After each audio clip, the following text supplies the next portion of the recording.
मोगा में BKU लखोवल की और से पंजाब के आगुओं दोबारा किसानी मुद्दों को लेकर एक अहम मीटिंग हमीर सिंह बुद्धिजीवी की अगुवाई में की गई, जिसमें पंजाब के किसानों को आ रही मुश्किलों को लेकर चर्चा की गई।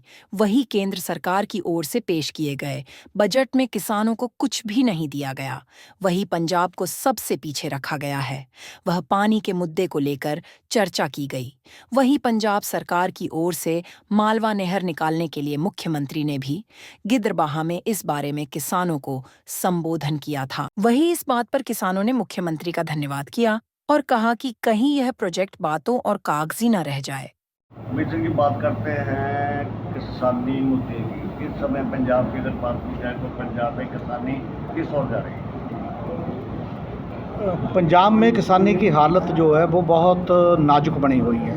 नाजुक इस सेंस में नहीं है कि पैदावार नहीं हो रही, पैदावार तो पहले से भी ज़्यादा हो रही है, पर किसान कर्जे में जा रहा है लगातार।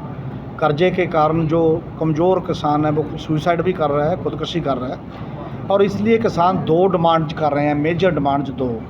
पहली डिमांड ये है कि पानी बेहद ख़तरनाक पोजीशन पे चला गया, जो अंडरग्राउंड वाटर है, धरती के नीचला पानी, और उसको बचाना है। वो बचेगा धान और गेहूं का जो फसली चक्कर है उसको बदलने पे, वो बदला जाएगा। जो दूसरी क्रॉप्स हैं 23 फसलें जिनकी MSP अनाउंस होती है, उसको कानूनी गारंटी के तौर पे ख़रीदा जाए।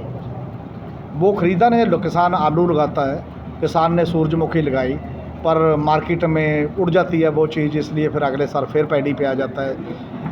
कपास की फसल थी पंजाब की, बहुत अल्टरनेटिव क्रॉप थी, इस बार फिर मारी गई। वो किसानों ने इतना किया भी तो ख़त्म हो गया, वो गारंटी नहीं है। ये सबसे बड़ी बात है। दूसरा सवाल है कर्जा है, जो कर्जे की मामला है कि यदि आप कारपोरेट का कर्जा माफ़ कर सकते हो तो किसानों का कर्जा माफ़ क्यों नहीं कर सकते हो? इतना बड़ा एक वर्ग है जो तंग है नहीं उस लेवल पे। क्योंकि कर्जा क्यों है? कर्जा इसलिए है कि आमदन कम हो रही है, उसके बनिस्बत खर्च ज़्यादा हो रहे हैं। खर्च किस पे ज़्यादा हो रहे हैं? आप एजुकेशन देखो, शिक्षा पे किसी का फीसें कितनी हैं, यूनिवर्सिटीज़ की, कॉलेज की, स्कूलों की। और बीमारियाँ लगातार लग रही हैं पंजाब में बढ़ रही हैं, कैंसर, काला पीलिया लगातार, क्योंकि पानी भी प्रदूषित हो गया, आबो हवा भी ख़राब हो चुकी है। इस वजह से बीमारियों पे बहुत बड़ा खर्च हो रहा है। एक सर्वे हुआ है पिछले दिनों में, वो कहता है 36% पैसा लोगों के घरों का बीमारी पे लगना लग गया है उस लेवल पे। वो जो कॉस्ट बढ़ रही है और चीज़ों की, पंजाब में कम से कम जब वैट था, GST नहीं थी, तब पेस्टिसाइड पे कोई टैक्स नहीं था, खाद पे कोई टैक्स नहीं था, और कई चीज़ों पे, इवन मशीनरी पे भी कम था। आजकल GST सब पे लग गई है। उसका अल्टरनेट क्या दिया है? कुछ नहीं है। तो लेकिन एक बात की जाए, अगर हम इस साल के बजट की बात करें तो इस बजट में ऐसा कुछ भी प्रावधान नहीं रखा गया है पंजाब के लिए, जितनी भी आपने वैसे तो देश के किसान के लिए नहीं रखा गया। 3% बजट है किसान के हिस्से आया, 48 लाख करोड़ का बजट है। उसमें से किसानी के किए 1,52,000 करोड़ केवल वो 3% के करीब पड़ता है। और इतनी बड़ी पॉपुलेशन के लिए आपने इतना थोड़ा कम खर्च करोगे तो कैसे चलेगा? दूसरी बात, पंजाब निर्धारित है, पंजाब बॉर्डर स्टेट भी है, और बॉर्डर स्टेट होने के कारण वहाँ इंडस्ट्री पहले नहीं लग रही। पहाड़ी राज्यों को आपने पहले कंसेशन दे रखे हैं इतने सालों से। हमारी इंडस्ट्री जम्मू, बद्दी इधर उधर चली गई है, उसके लिए भी कोई स्पेशल पैकेज पंजाब को नहीं दिया गया। पंजाब का किसान क्रॉप डाइवर्सिफिकेशन चाहता है, फसली विभिन्नता चाहता है, उसके लिए भी कोई पैकेज नहीं है। पैकेज तो कह रहे हैं कि सरकार बचाने के लिए सरकार ने बिहार को दे दिया 26,000 करोड़ का, 3 स्टेटों को मुख्य रखा, और आंध्रा को दे दिया 15,000 करोड़ का, अमरावती शहर के लिए, उसके लिए उस पर सरकार। पर फेडरल स्ट्रक्चर में ऐसा नहीं होना चाहिए। एक नज़र से देखना चाहिए गवर्नमेंट ऑफ इंडिया को, सभी राज्यों को, सबको बराबर कुछ ना कुछ देना चाहिए। तो आपने पानी की बात की है, तो अभी अगर हम देखा जाए तो 1947 के बाद अगर पंजाब में नई नहर बन रही है तो मालवा नहर जो बन रही है, पंजाब के मुख्यमंत्री भी उसको लेकर काफ़ी चर्चाएं कर रहे हैं। तो उससे कितना किसानों को बेनिफिट मिलेगा? उन्होंने मोगे बनाने की बात की है, और करीब जो है 200 किलोमीटर के करीब ये जो नहर बननी है उससे कितना किसानों को फायदा? नहीं, पानी पंजाब के लिए बेहद ज़रूरी है। हम नहरी पानी का केवल 27% यूज कर रहे हैं रकबे को।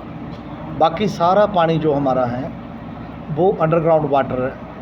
अंडरग्राउंड वाटर वैसे ही इतना नीचे चला गया है कि जो साइंटिस्ट हैं, सेंट्रल ग्राउंड वाटर रिपोर्ट के बोर्ड की जो रिपोर्ट है वो कहती है कि कुछ सालों में पंजाब बंजर हो जाएगा यदि इसी स्पीड से पानी निकालता रहा तो। इस वजह से पंजाब के लिए नहरी पानी बेहद ज़रूरी है।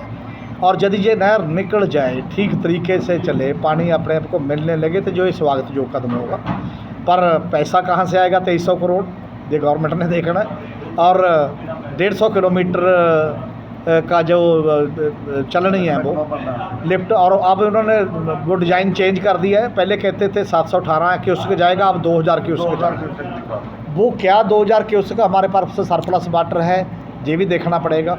पर यदि जो जाता है टेल के लोगों को अपने आप गवर्नमेंट पानी पहुंचाती है तो ये अच्छी बात है। पंजाब में बल्कि केवल ये नहीं, उधर पटियाला के साइड भी 4 जिलों के जो लोग थे, SYL के साथ एक नहर बननी थी दशमेश कनाल, वो उस कारण रुकी पड़ी है। पर हमारे लोगों को तो पानी मिलना चाहिए ना, ऐसे बाबा के लिए कर रहे हैं ना। SYL तो दूसरी बात थी ना, ये कह रहे हैं कि हम अपना हरीके से जो पाकिस्तान को पानी जाता है उस पानी को इस और कन्वर्ट करेंगे। नहीं, वो अभी पाकिस्तान तो क्या इतना जाता है कि 2000 की उसका लगातार जा रहा है, कैसे आएगा? चलो वो अलग बात है कैसे देना है, पर टेल वाले लोगों को पानी जाए, लगातार मिले, ये सबसे बड़ी बात है। और एक टाइम बाउंड तरीके में, कहीं ये इलेक्शन स्लोगन ना बन के रहे, ये इसी 2 साल में नहर बन जानी चाहिए, कहीं नींव पत्थर ना रहे, फिर सबसे बड़ी बात होगी, फिर बेटर चीज़ होगी।